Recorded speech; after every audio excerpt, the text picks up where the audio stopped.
Muy buenos días a todas y todos. Eh, Les quisiera dar la bienvenida a este webinar. Soy Carmen Martínez, soy asesora de salud mental y uso de sustancias para Centroamérica, el Caribe Latino, México y Haití. Y junto con mi compañero Andrea Bruni estamos facilitando toda esta serie de webinarios que tienen lugar a raíz de la pandemia de COVID y siempre relacionados con el tema de salud mental y apoyo psicosocial. Es realmente un placer que estén aquí con nosotros. Estamos teniendo ya muchos participantes y van subiendo. Así que me gustaría sin mayor retraso estar comentándoles que en el día de hoy vamos a estar abordando el tema de la prevención del suicidio en estos tiempos de COVID-19 y como saben, este es un tema que nos preocupa especialmente por la afectación en general que tiene toda la pandemia de COVID-19 de manera muy directa por las personas que puedan estar con COVID-19, por los familiares, las personas alrededor, pero también de una manera un poco más indirecta por el resto de la población que estamos en este entorno tan enrarecido, con tantas restricciones, con un distanciamiento físico y muchísimas otras medidas, etcétera, que están teniendo claramente unas consecuencias en salud mental y que pueden llegar a tener unas consecuencias muy graves que tienen que ver precisamente, entre otras, con las conductas suicidas y de ahí la necesidad de estar abordando este tema. Tenemos la gran oportunidad de tener con nosotros a dos ponentes que tienen una gran trayectoria en la temática y que van a poder estar aportándonos información muy útil para que tanto desde el punto de vista de los servicios de salud, de cualquier otro sector que esté trabajando en la prevención del suicidio y para las personas en general, nos puedan estar orientando de manera oportuna. Las personas que van a estar facilitando van a ser las doctoras Vali Maduro, de Panamá, y la doctora Paulina Arenas, de México. Después de las dos presentaciones, tendremos todo un espacio, como siempre, para preguntas y para discusión, y estaremos combinando algunas manos que se puedan estar pidiendo, así como los comentarios y las preguntas que puedan estar realizando también en el chat. Así que nada, sin más, voy a presentarles a la primera ponente, a la doctora Vali Maduro. Ella es doctora en psicología de adolescentes, adultos, parejas y familia. Es especialista precisamente en prevención y tratamiento de personas en riesgo suicida. Es creadora asimismo del programa Sanamente de la Fundación Relaciones Sanas de Panamá y entrenadora de profesionales de la Asociación Americana de Suicidología y psicóloga líder de la iniciativa Te Escucho Panamá, tan importante en estos momentos. Así que muchísimas gracias, Vali, por estar aquí con nosotros y adelante. Yo voy a ir facilitándote el pasar las diapositivas. Muchísimas gracias a ti, Carmen, y a todo tu equipo por darle el espacio a este tema tan importante en este momento. Si es que a la Organización Panamericana de la Salud y a tu equipo, muchísimas gracias por la oportunidad. Empezamos, pues. Fíjate, en Panamá nosotros hemos visto un aumento de los casos. Si pasas a la próxima diapositiva, un poquito más, ok. Vamos a ver un poco de aumento. Fíjense, en marzo tuvimos, el Ministerio Público presentó 5 muertes por suicidio y ya en mayo teníamos 17 muertes por suicidio. Entonces podemos ver de manera numérica un poquito de la afectación. Sabemos mundialmente que las probabilidades, las estadísticas hablan de que cada muerte por suicidio, 25 personas intentan. Entonces ya tenemos un grave problema de salud pública en nuestras manos. Entonces, lo que yo quiero presentar un poquito hoy es algunas de las ideas y recomendaciones de lo que estamos haciendo hoy en día y las adaptaciones a la prevención de las conductas de riesgo suicida. La próxima diapositiva sería entonces, ¿por qué el COVID afecta tanto a esta población? Sabemos que la población en riesgo suicida es una población que tiene factores de riesgo, que tiene un dolor emocional prolongado, donde las personas se sienten desesperanzadas, se sienten ya cansadas de estar sufriendo con muchísimas dificultades emocionales y físicas. Entonces, la pandemia lo que hace entonces trae un peso extra de las preocupaciones y el peso emocional y el peso económico, ¿no? O sea, preocupaciones económicas. Esto del distanciamiento social es uno de los mayores riesgos para las personas que están viendo la muerte como una solución, porque el distanciarse socialmente y emocionalmente, valga la redundancia, los deja muy solos, ¿ok? Los deja alimentándose la creencia de que no le importan a nadie y que no tienen a nadie para que los apoye. Entonces, esta medida, que si bien es muy buena para el contagio, para que no se dé el contagio del COVID-19, nos afecta muchísimo a los pacientes que tenemos que están sufriendo de algún tipo de riesgo suicida. Lo otro es que muchas personas tienen miedo de ir a buscar ayuda, o si de repente está en un riesgo alto agudo, tienen miedo de ir a los cuartos de urgencia, y esto pone una barrera en cuanto a la salud emocional y la búsqueda de ayuda. Entonces, también están las enfermedades físicas, que ponen otro gran peso, y el gran aumento de la ansiedad que se ha visto en la población en general. ¿Qué podemos hacer? Las recomendaciones para prevención para la sociedad en general es primordialmente manténganse en contacto emocional, social. Llamen a sus seres queridos, pregúntenles cómo están, supervisen sus estados emocionales, estén pendientes si los estados emocionales cambian radicalmente para brindarle ayuda a estas personas. Tenemos que lanzar, así como la OPS está haciendo estas campañas fabulosas, campañas educativas sobre salud mental, para que la población en general pueda saber y detectar si algún ser querido o si ellos mismos están iniciando a tener algún tipo de dificultad emocional, y primordialmente campañas para que la población en general sepan reconocer tanto los factores de riesgo como las señales de peligro que las personas mandan cuando están ya pensando y planeando de repente utilizar la muerte como una solución a sus problemas. Obviamente, entonces, necesitamos ir a asistir a teleterapia si las personas tienen estos problemas. Los profesionales ya han cambiado y adaptado sus maneras de presenciales a esto, a virtuales, y están siendo de manera exitosa. Lo otro es utilizar estos programas basados en la distancia.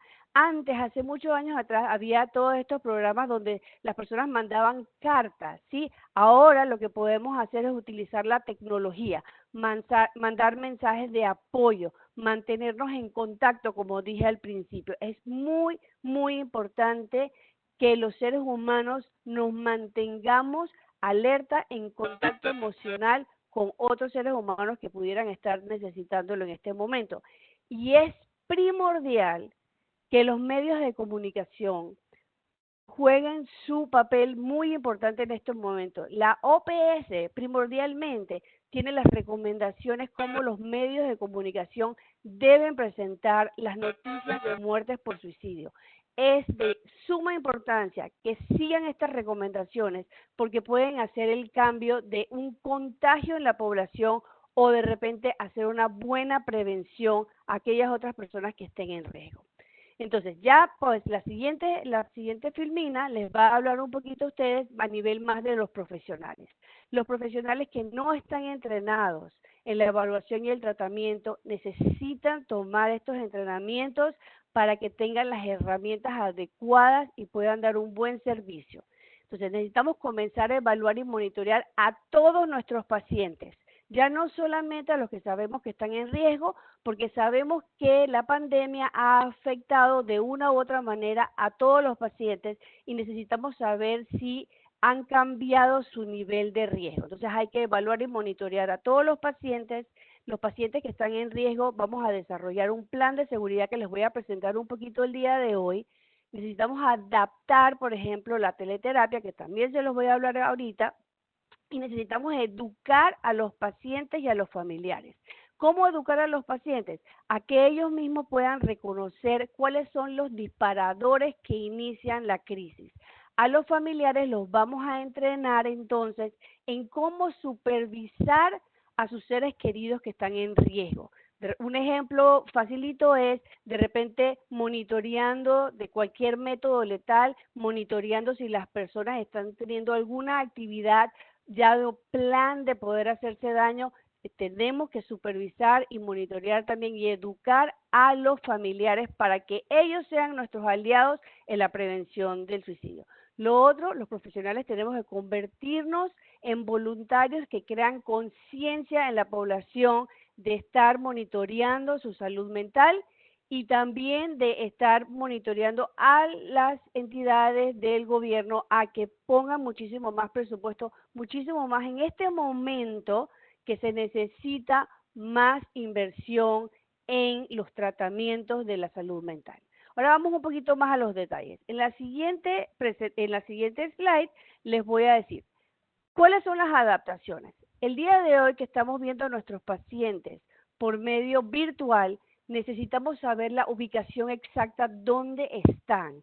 No solamente la dirección, qué número de apartamento, con quién viven, y tenemos que tener un contacto de emergencia.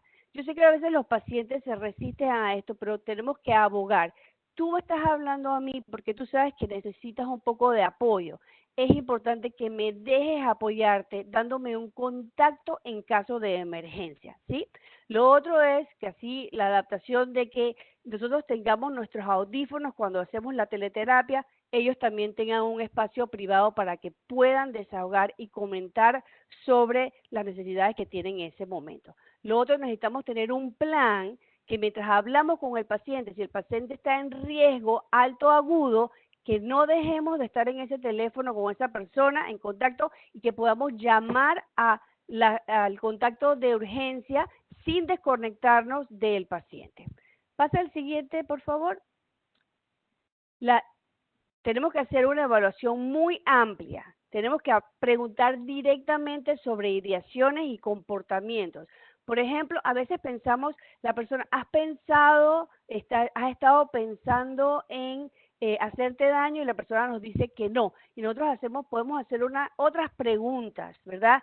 ¿Has estado guardando medicamentos? ¿Has estado de repente, tienes un arma en tu casa? De repente también evaluar más directamente comportamientos recientes que puedan ayudar a la persona entonces a quitarse la vida. Esto es muy importante. Tenemos que evaluar el impacto emocional de la pandemia, cómo te está afectando a ti la situación. Por ejemplo, las personas dicen, ya no soporto estar más sola en mi casa, estar aislada, necesito un poco de aire fresco, no estoy durmiendo bien. Muy importante evaluar si la persona puede dormir, descansar y disfrutar, porque es un factor de riesgo muy elevado, ¿sí? Vamos a la siguiente.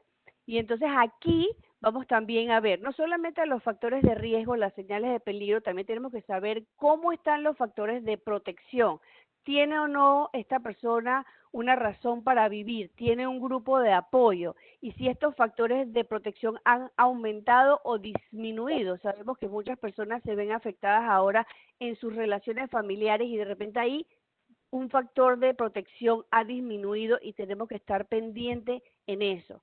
Lo otro nuevamente, entonces, ¿qué tanto acceso tienen a algún método letal? En este momento tenemos que hacer esas preguntas de manera directa y escuchar bien las respuestas de ese paciente.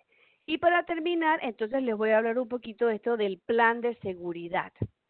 Los planes de seguridad, ¿ok?, son herramientas que vamos a desarrollar con estas personas para que ellas mismas puedan de alguna manera de repente trabajar con la crisis. Siempre nosotros vamos a estar ahí apoyándolos, pero esto es una herramienta de que Cuando la crisis se presenta y la persona no tiene esa capacidad de reflexionar o de pensar en maneras de ayudarse, va a tener este papel frente a ellos que les va a ayudar a hacer eso. O sea, mira, ya yo tengo aquí, ¿qué voy a hacer? Lo primero que tienen que hacer es identificar esos detonantes, ¿ok? Identificar cuándo la crisis está en inicio. O sea, ok, ya me estoy poniendo mal, ya no me estoy sintiendo bien, entonces lo que yo voy a hacer es, ya yo tengo mi lista. ¿Qué cosas me pueden distraer? Ahorita mismo no podemos salir mucho, vamos a hacer cosas que virtualmente, buceos virtuales, ejercicios de meditación, vamos a hacer cosas que nos puedan distraer y ellos tienen una lista de cosas que los puedan distraer. Eso no me sirvió, entonces yo tengo contactos de personas que me puedan distraer y de repente tengo una buena conversación con alguien y de repente baja un poquito toda la preocupación que estoy teniendo. Eso no me sirvió, vamos al siguiente nivel. ¿Con quién tengo de confianza que puede hablar conmigo y puedo desahogarme? ¿Ok? Y si de repente todavía no me siento bien, ¿cuáles son los profesionales que yo voy a llamar cuando yo todavía sigo en una crisis? Y también poner ahí, por ejemplo, las líneas de ayuda que me puedan ayudar o cuál es el cuarto de urgencia más cercano a mí. Si ustedes se fijan, este plan de seguridad lleva a la persona por varios niveles de ayuda y en algún momento dado la persona vuelve y restablece un poco su calma. Es bien importante, de vuelta, en este momento, mantenernos en contacto, no solamente con nuestros pacientes, mantenernos en contacto con nuestros seres queridos, ¿sí? El distanciamiento es físico, el distanciamiento no es emocional y el contacto emocional humano es uno de los mayores factores de protección que podemos utilizar en este momento. Muchísimas gracias.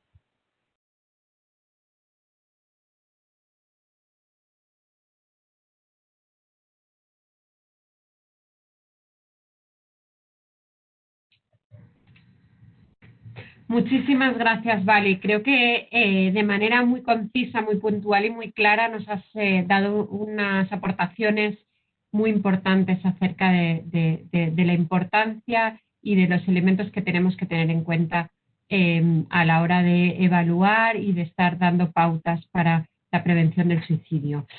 A continuación vamos a darle la palabra a la doctora Paulina Arenas de México. Ella es doctora en psicología por la Universidad Nacional Autónoma de México, doctora en psicología, desempeña como profesora titular de tiempo completo en la Facultad de Psicología. Realiza labores docentes y de investigación también en el ámbito de la psicología clínica y de la salud. Sus líneas de intervención e investigación están dirigidas a la implementación de acciones de salud mental en población infanto-juvenil con riesgo de suicidio, así como a la promoción de la resiliencia en esta población y en sus familias dentro del ámbito clínico y comunitario. Así que muchas gracias, Paulina, y adelante.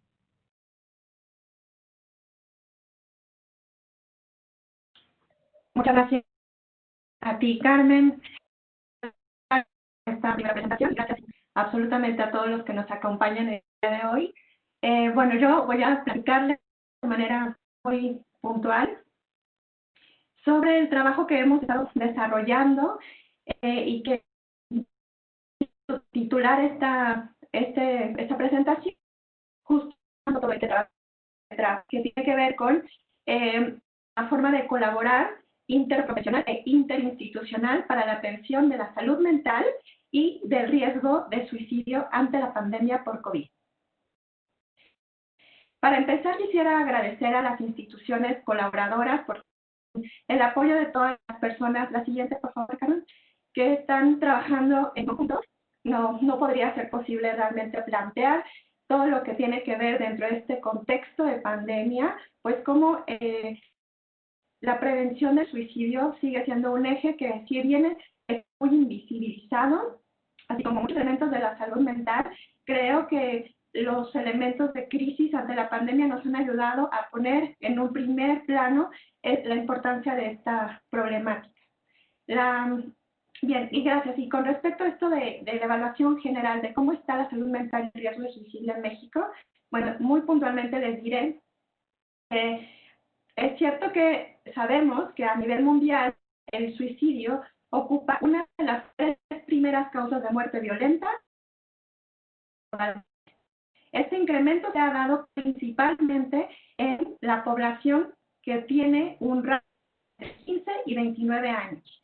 En México, la tasa nacional con datos del 2017 nos indica que la tasa pues no es una tasa quizá en comparación con otros países de la región de las Américas tan elevada como algunos otros la presentan, pero lo importante de ver aquí es que al analizar los datos muy cualitativamente hablando, vemos que la tasa de suicidio, en jóvenes cobra un considerable riesgo al analizar los datos, porque son los jóvenes entre 20 y 24 años que casi duplican la tasa nacional, y los de 25 a 29 años también tienen una tasa de 8.2, superior a la nacional.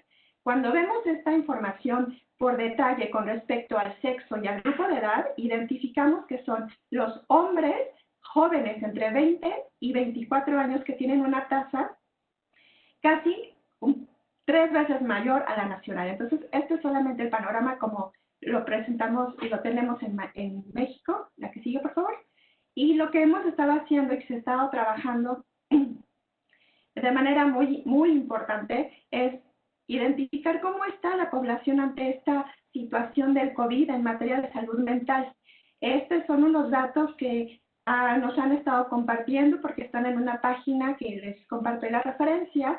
Esto es parte del trabajo en conjunto de diferentes instituciones que ya mencionaba, donde este tamizaje de salud mental y COVID-19 nos ha indicado que tanto el público general como la comunidad de universidades y el personal de salud, cuáles son las principales problemáticas que nos están refiriendo.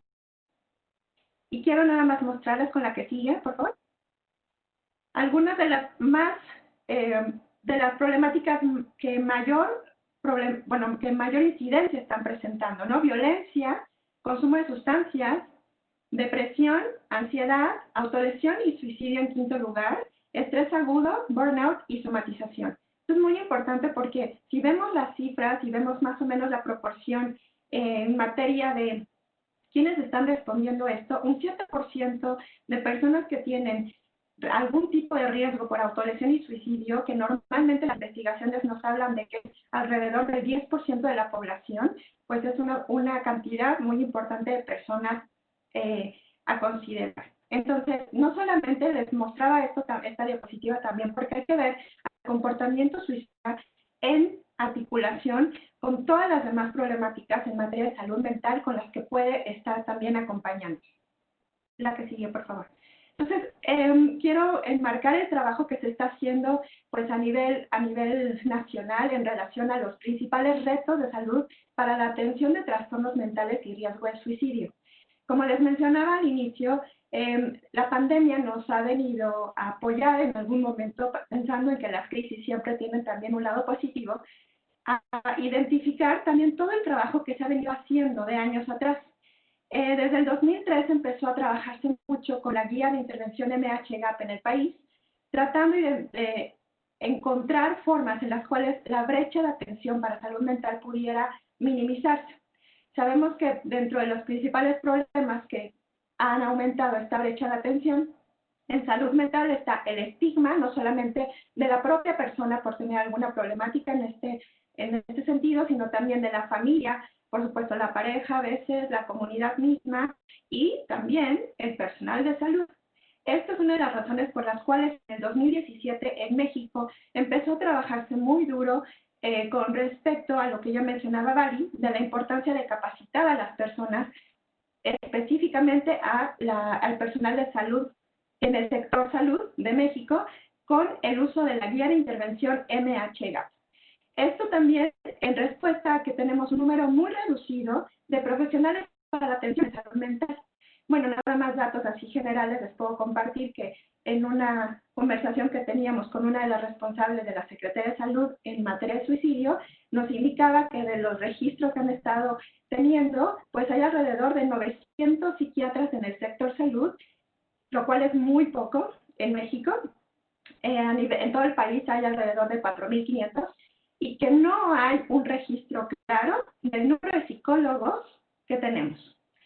Entonces, se está actualmente trabajar en tener estas cifras. ¿Por qué? Porque es muy importante saber realmente cuál es la estructura que se tiene para poder implementar estas acciones de las que se hablará en un momentito. Otro de los elementos que han incrementado esta brecha de atención tiene que ver con la falta de homologación de los procesos de atención, lo cual también nos ha ayudado mucho la guía de intervención MHGAP a que esta, al menos desde la manera de intervenir, se tengan muy claros los principales ejes, tanto de evaluación como de manejo y de seguimiento. Sin embargo, con respecto al comportamiento suicida, sigue habiendo ahí algunos elementos o algunos eslabones que nos hacen falta y que estamos trabajando mucho para disminuir lo más que se pueda, ¿no? Principalmente lo vemos ante la falta de personal capacitado en tratamientos especializados basados en evidencia ante el manejo del comportamiento suicida. La que sigue, por favor. La pregunta entonces es, ¿cómo disminuir esta brecha de atención en salud mental a la par de atender apropiadamente el riesgo de suicidio? Bueno, primero generando sinergia profesional e institucional, que creo que es el principal logro que hemos venido trabajando, ¿no? La articulación entre las profesiones, ¿no? Medicina, especialmente psiquiatría con psicología, psicología con enfermería. Esto es como hay que resaltar que esto es algo que en México se ha logrado de una manera muy especial, específicamente desde la capacitación de la guía de intervención MHGAP, psicología y psiquiatría trabajando en conjunto, y ahora, desde el trabajo que les voy a platicar también ahorita, como psicología y enfermería también han generado mucha sinergia. Homologando procesos y procedimientos de atención, que también tiene que ver con el tercer punto de capacitar al personal de salud y de salud mental en, por un lado, tratamientos basados en evidencia, vinculado con lo que está relacionado con la práctica basada en evidencia, porque si bien es cierto y sabemos que durante los últimos 20 años ha habido un gran interés en el ámbito de la salud y especialmente de la salud mental, en basarnos en este tipo de prácticas, pues realmente la razón principal es porque a partir de estas prácticas es que se determina una toma de decisiones fundamentales en aquello que demuestra ser el mejor tratamiento para la atención de las personas. Sin embargo, pues su implementación sigue siendo muy limitada en la práctica clínica real y específicamente en los servicios de salud pública. Entonces, es algo que pues, nos interesa mucho a tener en cuenta en nuestro país. ¿Cómo hacerlo para que la atención de salud mental en lo público pues, cobre un eje que nos permita tener una supervisión de nuestra práctica clínica?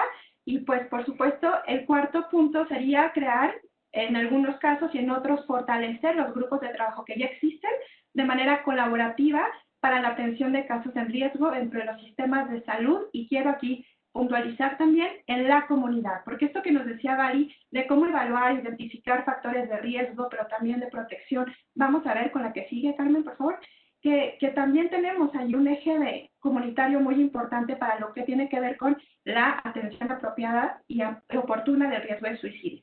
Para ello, en octubre del 2019, se logró, gracias al apoyo de la Secretaría de Salud, pero también de la dedicación muy fuerte que ha tenido la Organización Panamericana de la Salud en México para apoyar lo que es la respuesta a nivel nacional para la prevención del suicidio.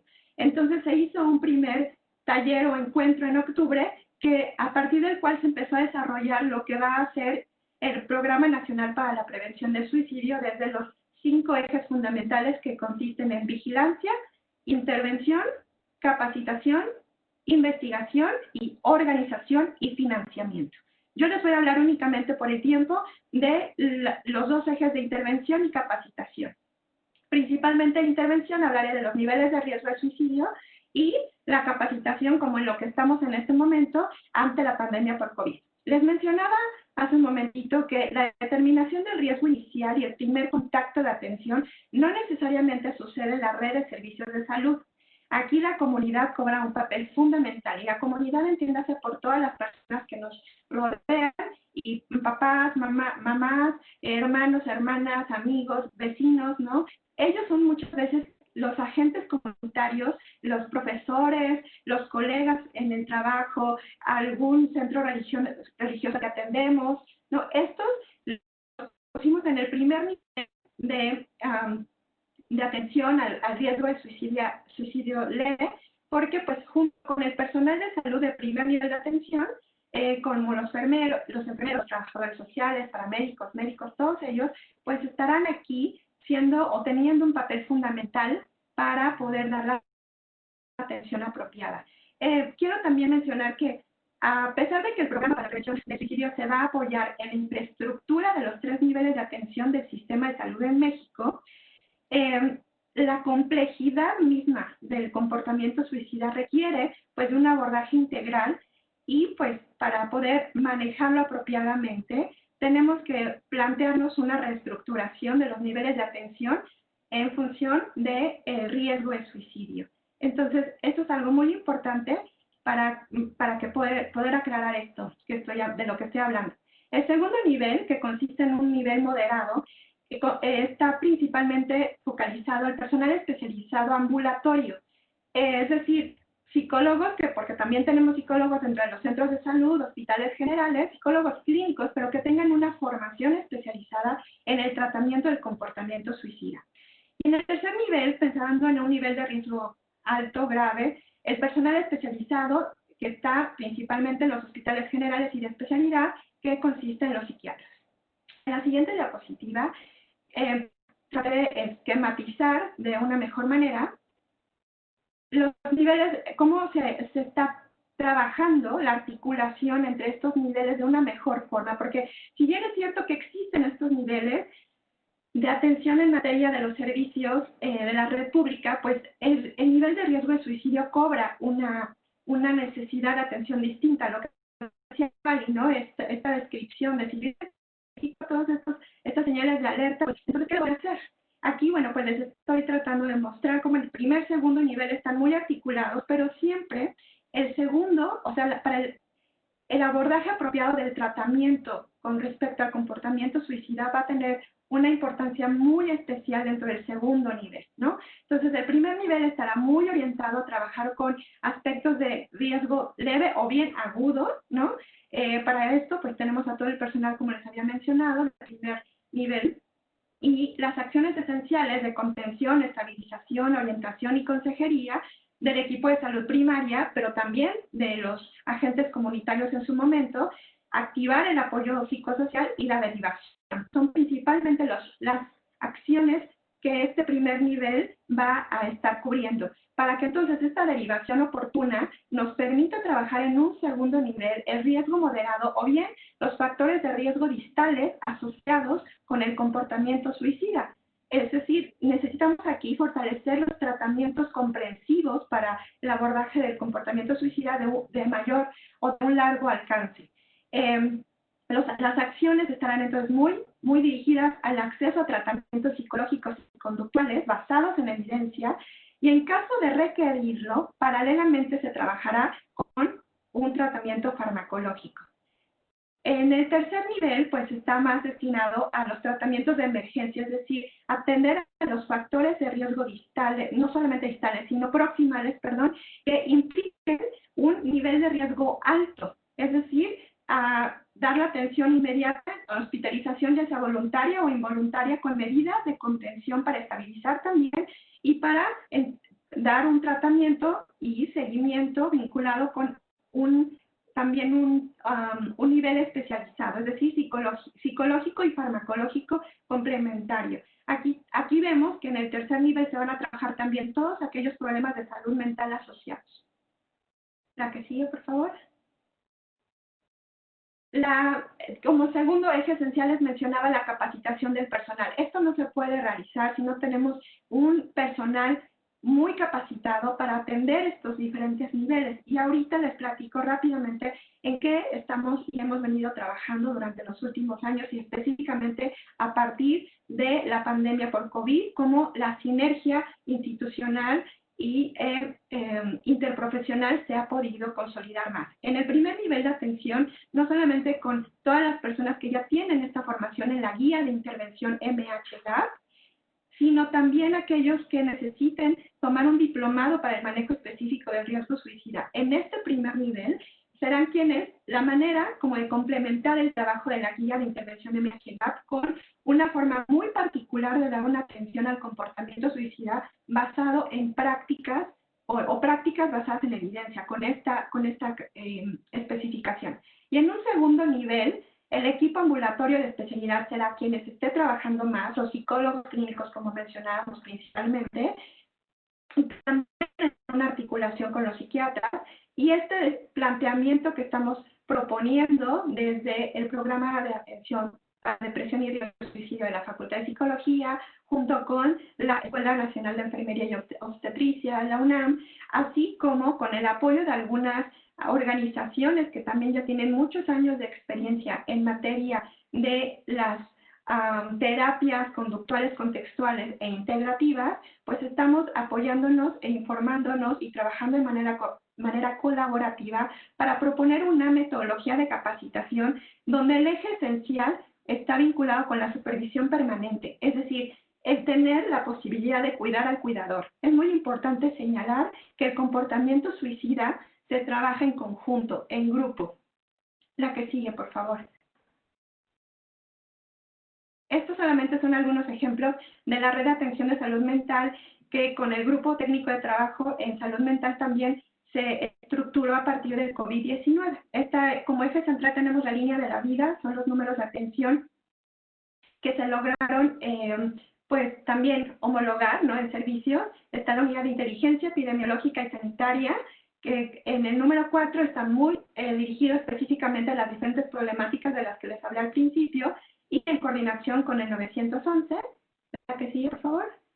En el Instituto Nacional de Psiquiatría Ramón de la Fuente Muñiz tienen también una serie de programas que están no solamente dirigidos telefónicamente a la población general y pacientes usuarios del instituto, sino también, como les mencionaba, cuidando a quien nos cuida, ¿no?, que son todos los profesionales de la salud que también vemos que están inmersos en un gran burnout. La que sigue, por favor, Carmen.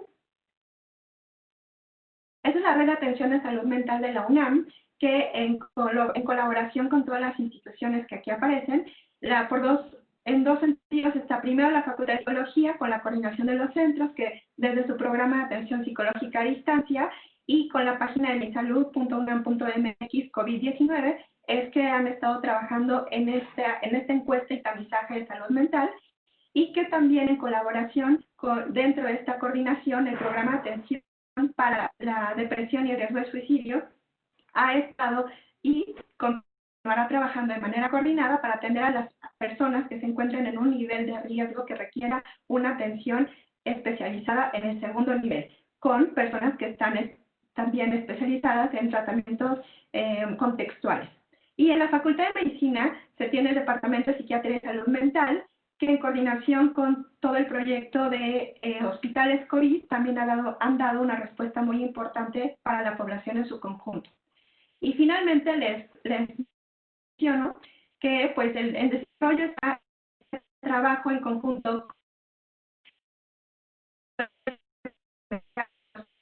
de la UNAM, que está pues la acción de USR próximamente va a estar al servicio también de la comunidad, únicamente, al menos por el momento, va a ser de los enfermeros de la ENEO, de la propia comunidad de la ENEO, también cuidando a los cuidadores. Pues muchas gracias, Carmen. Yo solamente concluyo con la siguiente, recordando que desde la suicidología, pues el suicidio es un problema de todos y que la mejor manera de trabajarlo es en conjunto y generando sinergia profesional e interinstitucional. Muchas gracias. Muchísimas gracias, Paulina. Creo que nos has complementado de manera muy importante acerca de ese trabajo que se está realizando en México de manera interprofesional y esos esfuerzos también en la línea del desarrollo de la Estrategia Nacional de Prevención del Suicidio y complementando un poquito más como ya nos había estado adelantando también Bali respecto al riesgo de suicidio y a las acciones más pertinentes y esas iniciativas que también nos has compartido a nivel nacional en México. Así que muchísimas gracias a las dos por sus presentaciones. Ahora tenemos un ratito para poder estar compartiendo algunas preguntas, algunos comentarios. Como saben, para todos pueden ir levantando la mano. Ya tenemos 4 manos levantadas. Voy a intentar ir combinando entre dar la palabra a algunas personas que la han pedido con la mano, así como en el chat, que también de momento teníamos una pregunta por ahí. Así que siéntanse libres también, Vali y Paulina, una vez que hagan la pregunta, de manera espontánea ir contestando. No hace falta que yo les facilite a la una o a la otra, a no ser que haya alguna pregunta, evidentemente, que vaya dirigida a alguien. Y en este sentido le daría la palabra. Yo les voy a abrir el micro cuando les diga los nombres a las personas que vayan pidiendo la palabra. En primer lugar está Vilma Santiago. Así que le abro el micrófono. Ok, ya estoy. Sí, cerca de La Paraná. Es en La Paraná, exacto, no es la única. Vilma, no sé si nos escucha. Es en La Paraná. Yo creo que está Sí. en otra conversación. Ya Bueno, vamos entonces a darle la palabra a Estela Cárdenas. Te voy a abrir el micrófono. Adelante. Pero no, yo le dije que Carlos lea, porque es que si usted coge por encima. Estela Cárdenas. Creo que también está en una conversación. A ver, los que hayan pedido la palabra, por favor, en general, estén un poquito atentos a que cuando les dé la palabra puedan estar participando, ya que no tenemos mucho tiempo. Así que el siguiente sería Jorge Luis Sánchez. Le abro el micrófono, por favor. Adelante. Sí, buenos días. Jorge Luis Sánchez Atondo, desde Culiacán, Sinaloa, México. Estoy haciendo la disertación que están haciendo las doctoras Paulina y Vale. Realmente es un tema en lo profesional. Yo me siento altamente comprometido. Mi trabajo lo llevo a cabo en muchas instituciones sobre la atención a la protección integral de niñas y adolescentes. Trabajo más hacia la parte de los derechos de ellos como personas. Y además me desarrollo como psicoterapeuta en el hospital regional, que vale decir del ISSSTE. He tenido yo una interacción constante con la población adolescente. Me interesa sobre todo esta estrategia nacional que ha estado comentando Paulina, la doctora Paulina, perdón. Y realmente yo veo esta necesidad de gran socialización al tema, porque precisamente tiene que ver mucho el factor personal y psicológico de las adolescentes, de los adolescentes, que es la población etaria que estoy percibiendo de mayor situación de riesgo. Si bien son ideaciones suicidas, son intentos suicidas que han llevado a cuestiones medicamentosas, no lo han llevado al hecho de cometer suicidio. Hay otra serie de situaciones que tiene que ver con la situación de la estigmatización, que tiene que ver con la invisibilidad de la familia cuando él o la adolescente presentan estas situaciones de riesgo, que tiene que ver mucho con el contexto familiar y escolar. Yo afirmo también, ya considerando esta ideación como un trastorno, como indicio en la primera etapa, que lleva a esa persona a cometer el suicidio. Las causas ya las estamos comentando con carácter factorial, ¿verdad? Hay situaciones que dentro de la familia pues, se vuelven desadaptativas. Y hoy, en este contexto de la pandemia, pues sí, nos creó una situación de alto riesgo tanto a adultos como a niños, adolescentes, por tanto tiempo dentro de casa, ¿verdad? Espero que esta estrategia nacional de riesgos suicidas que se utilice a las instancias que nos corresponden también en la protección integral de los derechos. Porque la familia, principalmente los padres, pues sí, son importantes en este desarrollo, ¿verdad?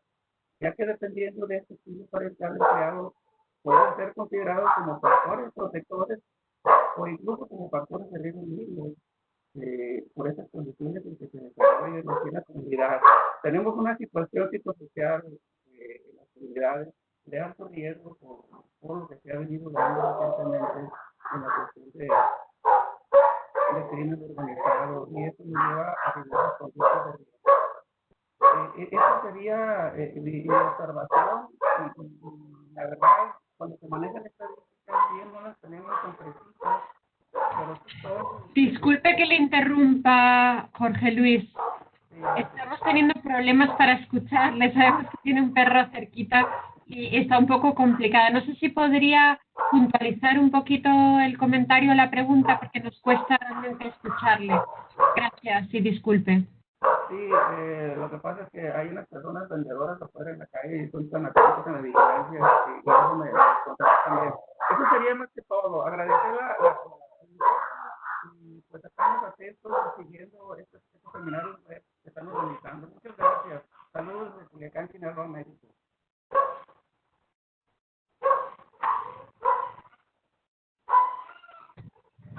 Muchas gracias por las aportaciones. No sé si quieren algún comentario adicional, Paulina o Vali, si no pasamos a la siguiente. Bien. Ahora le daría la palabra a Fiorella Villalobos. Le voy a abrir el micrófono. Adelante.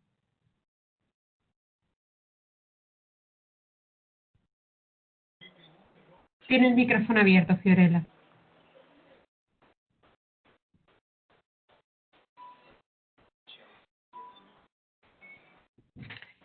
No la podemos escuchar. No sé si tiene alguna dificultad con el audio. No la podemos escuchar. Bueno, le voy a dar la palabra entonces a Xiomara Fuentes. Adelante, le abro el micrófono.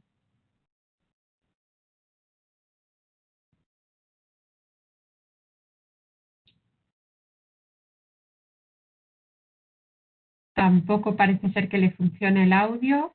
Carmen, Sí. quería aportar algo porque estaba leyendo acá en el chat alguien que había preguntado directamente como que qué acciones tomar, ¿no?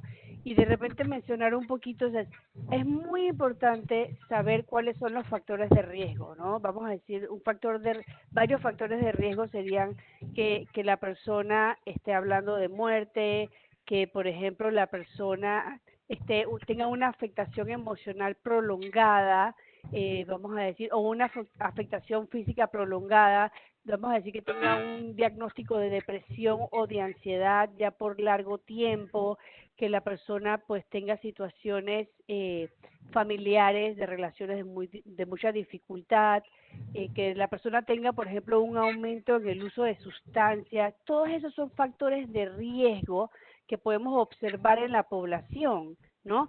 Y lo otro es, por ejemplo, las señales de peligro. La persona ya tiene una idea suicida, tiene un plan, la persona no se cuida, la persona comienza a alejarse, pues a retirarse de las relaciones con sus familiares. Todas estas cosas son importantísimas que estemos pendientes de observar en las personas, porque así entonces podemos acercarnos, ofrecer ayuda, llevarlo a los profesionales, ¿sí? Entonces, esta es una manera muy importante de prevención, estar atentos a cambios significativos en la parte emocional o conductual de las personas que tenemos a nuestro alrededor. Eso es una buena manera de que podemos hacer prevención. Lo otro es que las personas decían, ¿qué hacemos con personas que no tienen internet o nada de esto virtual? Una llamada por teléfono, también se pueden hacer intervenciones por teléfono, ¿sí? Y como estaba diciendo Paulina, importantísimo entrenar a las personas de la comunidad a dar estos servicios.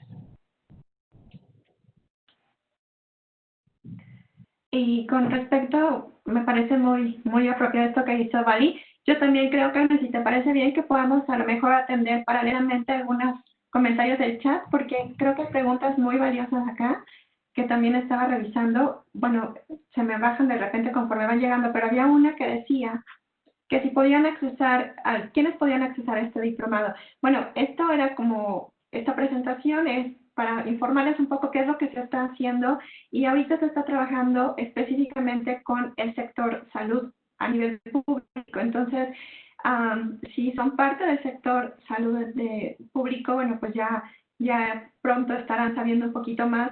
Como estamos trabajando también en vinculación con con toda la necesidad de atender la salud mental también por COVID-19, pues estamos con acciones y marchas súper forzadas y rápidas, ¿no? Pero seguramente para fin de año ya van a tener mucha más información, y no sé si esta, Carmen, sea una buena vía también como de promover, compartir, y buscaremos otras en el país donde también ustedes estén enterados de cómo se va a estar dando esto, ¿no? Pero por el momento estamos en la creación ahorita estamos trabajando muy fuertemente con la capacitación de los enfermeros especialistas en salud mental y con psicólogos de la Secretaría de Salud para poder justo trabajar primer y segundo nivel, y más adelante entonces estar abriendo estas posibilidades de formación para todos los que estén dentro del sector salud. Entonces no sé si ayuda a responder con esto la pregunta, y no sé si quieran que lo turnemos, Carmen, como tú indicas. Sí, yo creo que podemos, muchísimas gracias por las dos intervenciones. Yo creo que podemos eso, seguir combinando en dar alguna palabra y vamos mirando el chat. Yo también intento ahí ver lo que van poniendo para ver cuáles son las preguntas, y vamos combinando entre todas. Vamos a intentar ahora ver si Laura Munera, que también pidió la palabra, a ver si le funciona el audio. Adelante. Sí, muy buenos días, ¿me escuchan? Perfectamente, adelante, Laura. Muchísimas gracias, muy buen día para todos y para todas. Mi nombre entonces es Laura Múnera. Les hablo desde el Ministerio de Salud y Protección Social de Colombia, y gracias a las presentadoras por la información que nos brindan. Al respecto, quisiera compartir con ustedes algunas reflexiones que se han hecho desde el Ministerio de Salud y Protección Social de Colombia en materia de conducta suicida, entendiendo la conducta suicida como el peor desenlace en salud mental. Y de acuerdo a ello, pues sí, Colombia ha identificado que las intervenciones en salud mental requieren el trabajo articulado de diferentes sectores. Por ello, de un tiempo para acá, nos hemos interesado muchísimo en vincular a otros sectores, a sensibilizar a otros sectores para que nos acompañen en las intervenciones que se han de desarrollar para prevenir la conducta suicida a nivel nacional. Por ello, se estableció una política nacional donde se establecen compromisos de diferentes sectores desde el orden nacional, que pues finalmente redundan en el fortalecimiento de factores protectores y pues en la mitigación de factores de riesgo desde los entornos donde se desarrollan los seres humanos. Sentimos que ese es un primer paso fundamental para poder generar acciones de impacto, y tiene que ver con la intersectorialidad y con la sensibilización a otros sectores, porque el tema de prevención de la conducta suicida ha estado muy puesto en manos del sector salud, pero algunos sectores también tienen muchas acciones, importantes acciones en materia de prevención de la conducta suicida. Aunado a ello, desde el Ministerio de Salud se está liderando el Programa Nacional de Prevención de la Conducta Suicida, que está construido con el Comité Técnico Interinstitucional de Salud Mental, que quedó establecido en la política nacional que les comentaba, que fue emitida este año justamente. Además, pues teniendo en consideración todas las afecciones que ya la doctora Pali y la doctora Paulina nos puso sobre la mesa en materia de la pandemia, las afecciones que la pandemia nos está generando, teniendo en consideración ello, se puso en funcionamiento al inicio de la pandemia una línea de atención telefónica y virtual en materia de atención a personas con diferentes problemas y afecciones en salud mental, en la cual se han identificado y se han logrado derivar a servicios territoriales de atención a personas que presentan conducta suicida. Eso era lo que quería compartir desde Colombia, y pues básicamente el mensaje final era, o concluyente, es que una de las principales acciones en prevención de la conducta suicida consideramos es articular y invitar a otros sectores a que se unan a la tarea de prevención de conducta suicida. Muchísimas gracias.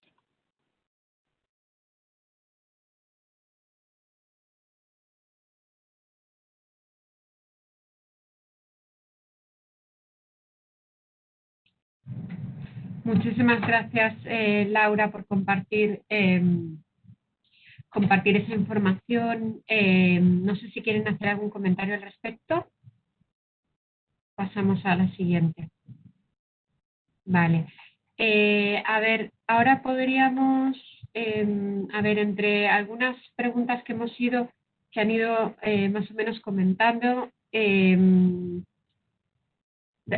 respecto al tema de la formación que nos ha comentado ya Paulina en el marco de México, también comentarles, porque creo que es útil para todos y ahora dentro de un poquito intento ponerles la información en el chat, en el campus virtual de salud pública de la OPS existe un curso de autoaprendizaje virtual sobre prevención del suicidio, fundamentalmente pensado para personal del primer nivel de atención en salud, pero también pueden realizarlo otros profesionales sin duda y que puede ser útil también. También encuentran el enlace en la página normal que les voy a estar compartiendo también de salud mental y COVID-19 de la OPS, donde tienen ahí otros recursos.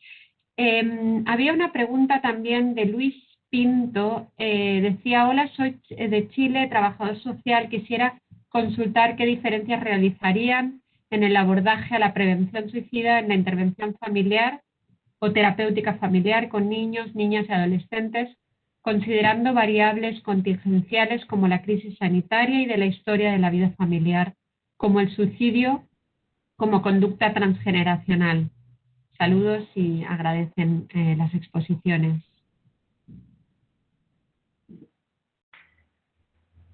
Adelante, quien quiera intervenir.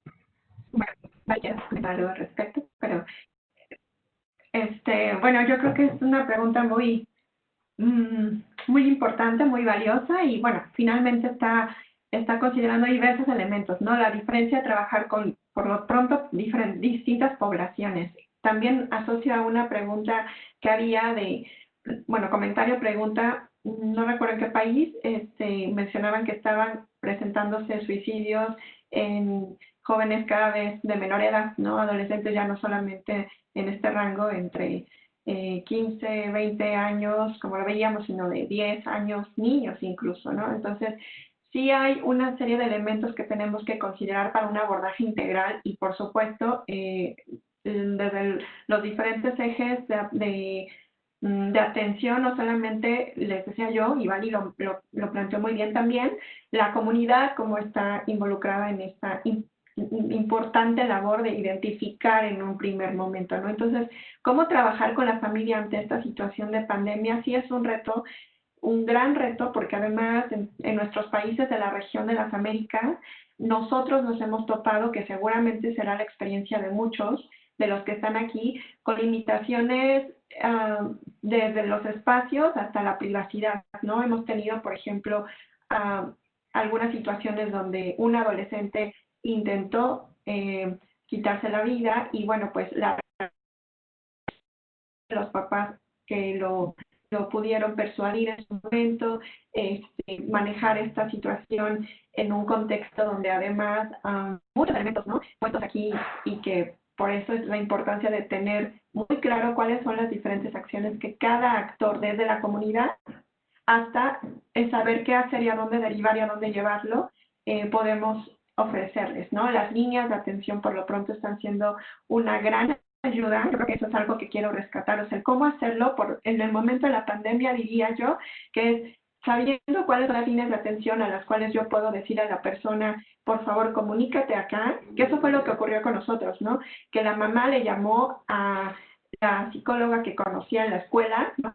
Y la psicóloga de la escuela le dio el contacto, la psicóloga de la escuela se contactó con una profesional que está en nuestra red de trabajo, y ella me contactó, por ejemplo, y yo a su vez contacté al especialista, el encargado, que está en una zona muy particular donde están Entonces se pudo dar una atención bastante oportuna, apropiada, y aunque no tenemos muchas llamadas, en realidad fue algo súper rápido. Creo que eso es lo que ha promovido esta pandemia, ¿no? La facilidad del acceso con las llamadas, y entonces se le dio una atención a la familia muy rápida, muy inmediata, y apenas el psiquiatra y el psicólogo encargado me decían pues que ya han estado trabajando con la familia, porque se tiene que trabajar con el chico y con la familia por todas las necesidades que se tienen, ¿no? Entonces, es un ejemplo nada más que espero que conteste un poquito la pregunta, pero tenemos que tener una red de articulación, por eso saber los números y hacia dónde acudir creo que es el principal paso. Sí, 100% de acuerdo contigo, Paulina. Lo que yo quería solamente aportar un poquito más, más directo al tratamiento, sería muy importante, porque si entendí bien la pregunta, hablaba de estas ideas y acciones suicidas en las generaciones familiares. Es muy importante conocer las creencias, ¿verdad? Y los valores sobre la muerte por suicidio dentro de la familia, ¿sí? Abrir un espacio a que si esto es visto y aprobado dentro de la familia como una acción o como una opción de lidiar con la vida diaria, entonces habría que trabajar bien esa creencia y ayudarlos a ver que hay otras mejores opciones o opciones más saludables en la familia.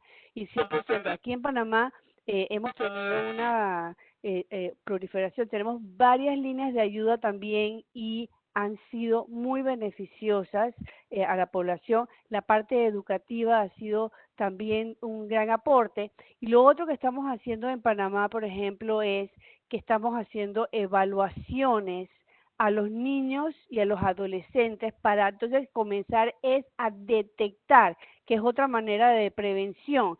Si nosotros, hay algunas personas que se nos van a pasar y no vamos a saber que de repente están en riesgo. Hemos estado haciendo evaluaciones desde los 9 años hasta los 17 años para comenzar a detectar quiénes pudieran estar en riesgo, y entonces les estamos dando 12 sesiones, o sea, 3 meses de terapia gratuita, y ha sido una muy buena manera también para prevenir las muertes por suicidio en adolescentes. En este programa nosotros utilizamos también, o sea, integramos a la familia educándola, ¿sí? Y entonces esto es uno de los abordajes que yo puedo recomendar para esta pregunta. Incluir a la familia por medio de, uno, conocer sus creencias y valores sobre la opción del suicidio como manera de lidiar con la vida, y lo otro, equipándolas con herramientas de cómo apoyar a la persona en riesgo dentro de la familia.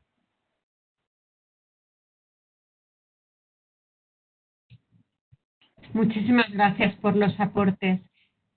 Vamos a intentar darle la palabra ahora a José Irreño. Por favor, le abro el micrófono.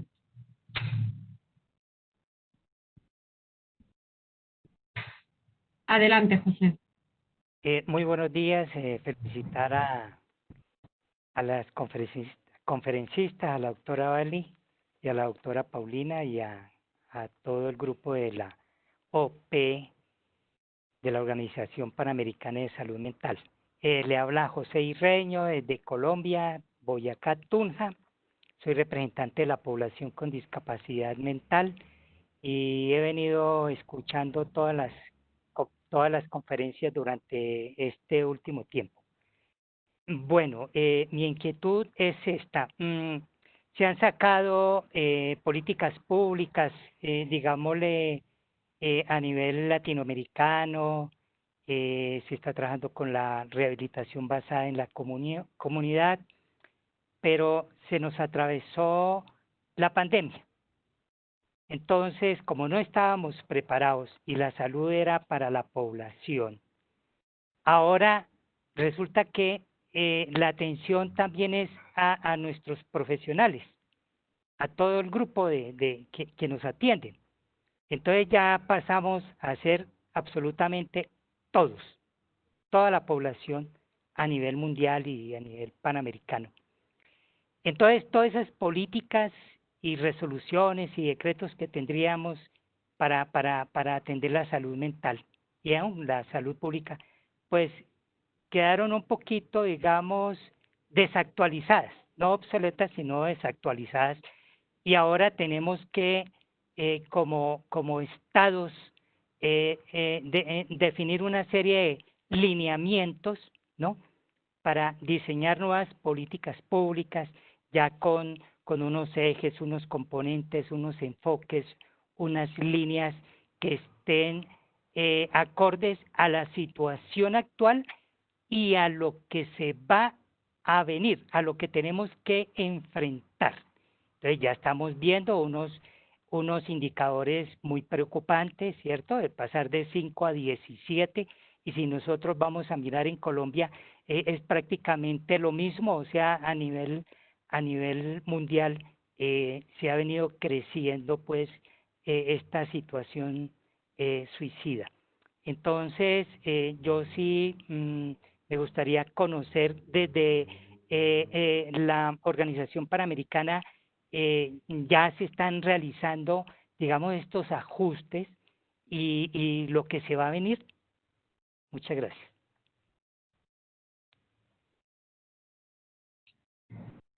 Muchas gracias por el comentario. A ver, brevemente comentar que desde la Organización Panamericana de la Salud brindamos ese apoyo a los ministerios de salud y a las diferentes instituciones que trabajan en salud pública, en el sistema de salud de cada uno de los países de la región de las Américas, intentando aportar herramientas, conocimiento, estrategias, etcétera, que faciliten esos procesos tan complejos, como bien dice, en estos momentos de la pandemia, en el que las necesidades evidentemente se han incrementado en gran medida. Es realmente complejo el poder estar brindando esa atención, esa continuación a las atenciones que ya se estaban brindando y a las nuevas que están surgiendo, y como se ha comentado en diversas ocasiones, con la complejidad del distanciamiento físico, de los cambios, la reorganización en los sistemas de salud en los países, que han posibilitado de alguna manera nuevas alternativas, como la atención que se puede hacer virtual o telefónica, pero que conlleva toda una serie de retos bien complejos. Así que en ese sentido intentamos continuamente compartir esos conocimientos, que en algunos casos también tenemos que estar de alguna manera en continua actualización, incluso desde la propia organización, para poder estar adaptando a las nuevas circunstancias, que además son cambiantes dentro de la propia pandemia. No sé si tenían algún comentario más, Vali o Paulina, si no vamos a pasar a la última pregunta, si les parece. Sí. Y yo quisiera, bueno, dos gracias, Carmen, con respecto a algunas de las preguntas.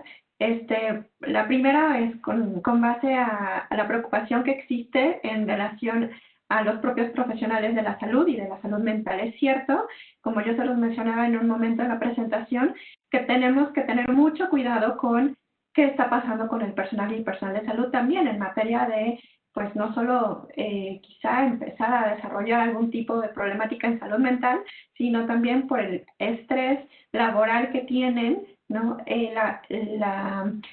El riesgo en el que están, porque hay muchos que, como ustedes bien comparten aquí con nosotros, y gracias por eso, es porque creo que este tipo de eventos nos permiten ver cómo en diferentes lugares de la región, pues estamos teniendo situaciones muy similares, ¿no? Están en mucho riesgo de suicidio algunos de los profesionales de la salud y de la salud mental, en menor proporción, pero sí, por ejemplo, enfermeras, enfermeros, trabajadores, pero principalmente médicos y enfermeras son lo que nosotros hemos visto.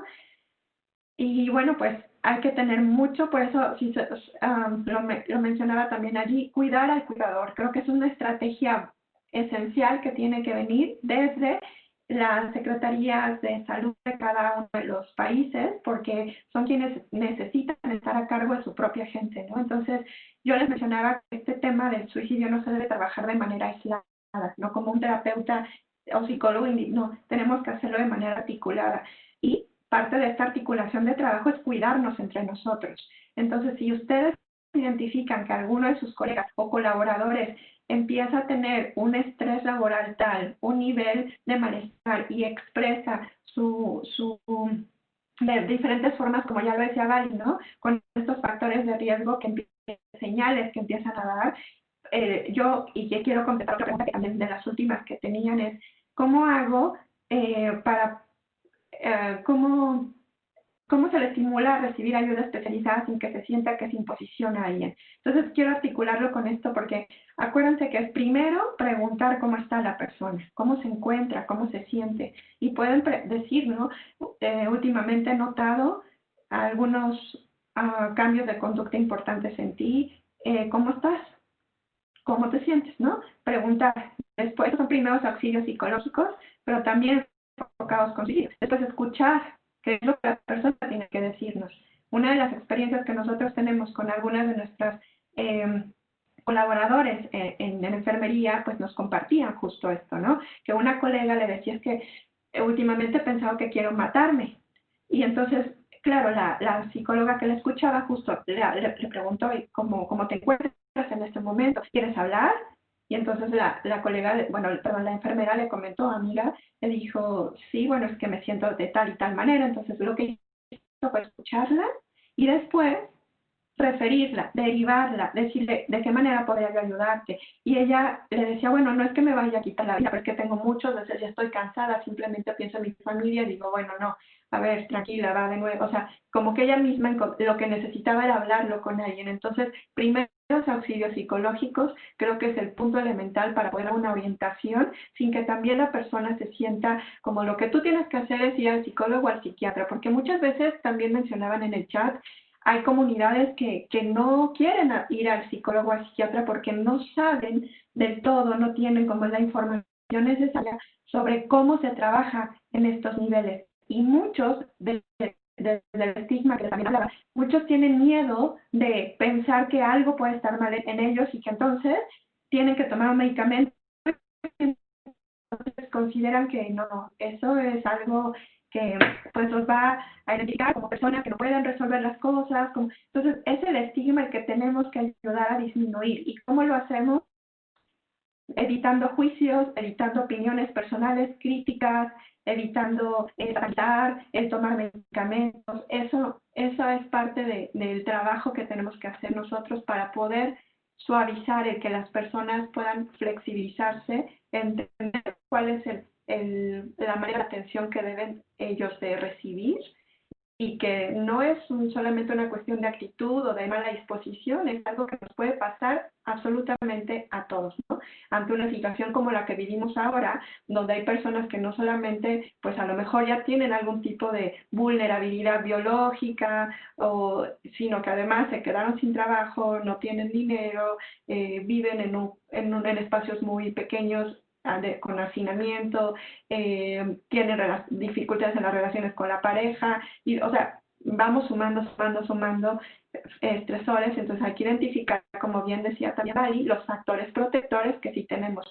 Y un factor protector es, por ejemplo, la comunidad, los espacios religiosos, ¿no? Como nos compartía también alguien en el chat.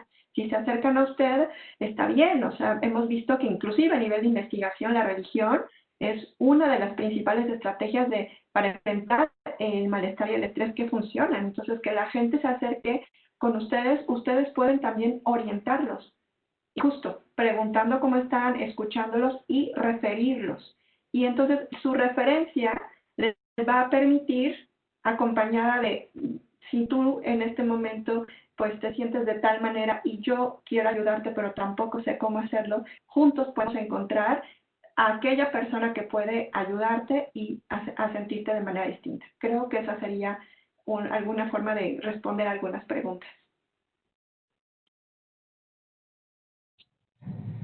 Muchas gracias, Paulina. Se han quedado preguntas claramente en el chat que no vamos a poder abordar debido al tiempo. Me gustaría darle también la palabra a Vali para que nos dé unas últimas palabras, si te parece. Sí, no, me parece excelente lo que Paulina acaba de decir. O sea,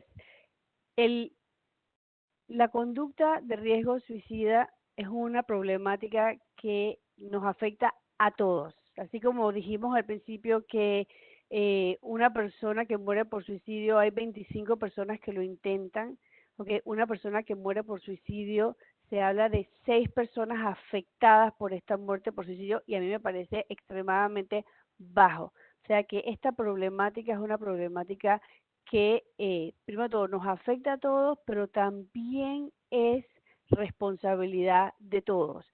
Me gustó muchísimo lo que dijo Paulina en cuanto a acercarse a una persona, primero desde la empatía, primero desde cuéntame qué te pasa, desde la escucha sin juicio, para que esa persona se sienta entendida, aceptada, respetada y conectada con alguien, y luego desde nuevo, desde la preocupación, poder decirle, escucho que estás buscando ayuda y yo te puedo ayudar, es llevándote a donde una persona profesional que te va a dar el mejor tratamiento posible.